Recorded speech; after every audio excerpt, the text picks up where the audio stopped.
Ang paikot na daloy ng ekonomiya. Paano nga ba gumagalaw ang isang ekonomiya? Upang maipaliwanag ito ay ating kilalanin ang mga aktor na kumikilos sa ekonomiya at ang mga bahagi na kanilang ginagampanan sa palitan ng salapi, produkto at serbisyo. Ang bawat ugnayan at tungkulin ay maipapaliwanag sa pamamagitan ng isang modelo na tinatawag na paikot na daloy ng ekonomiya. Ating kilalanin ang mga pangunahing aktor ng ekonomiya.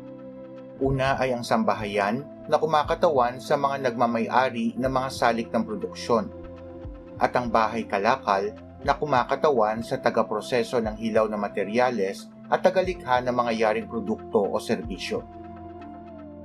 Sa unang modelo, ang sambahayan at bahay kalakal ay iisa lamang.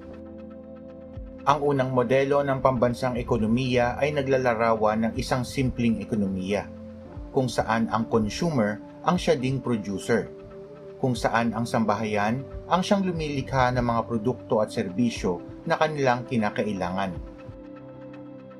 Sa ikalawang modelo ay ipinapagamit ng sambahayan sa mga bahay kalakal ang kanilang salik ng produksyon sa anyo ng paggawa, lupa at kapital.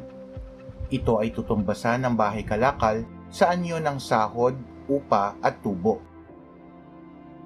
Ang mga salik ng produksyon ay ipoproseso ng bahay kalakal upang maging yaring produkto at serbisyo na kanilang ipagbibili sa sambahayan.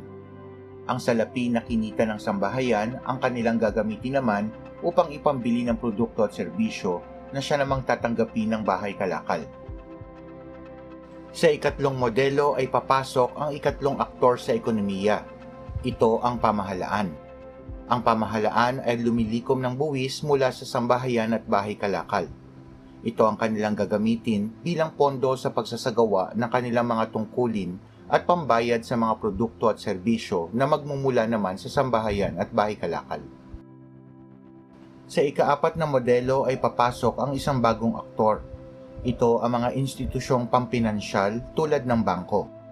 Ito ang tumatanggap at nagtatago ng mga sobrang salapi ng sambahayan na tinatawag na ipon o savings.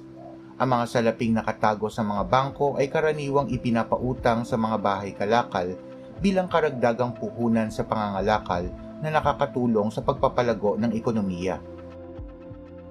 Sa ikalimang modelo ay papasok naman ang isa pang aktor sa ekonomiya, ang panlabas na sektor.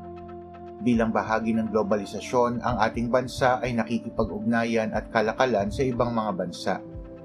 Maraming Pilipino ang nagpupunta sa ibang bansa upang magtrabaho at siyang nagpapasok ng dolyar sa ating bansa sa pamamagitan ng kanilang remittances.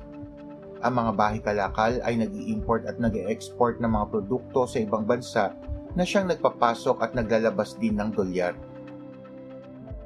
Ang patuloy na palitan ng produkto, serbisyo at salapi ay senyales ng isang malusog at masiglang ekonomiya.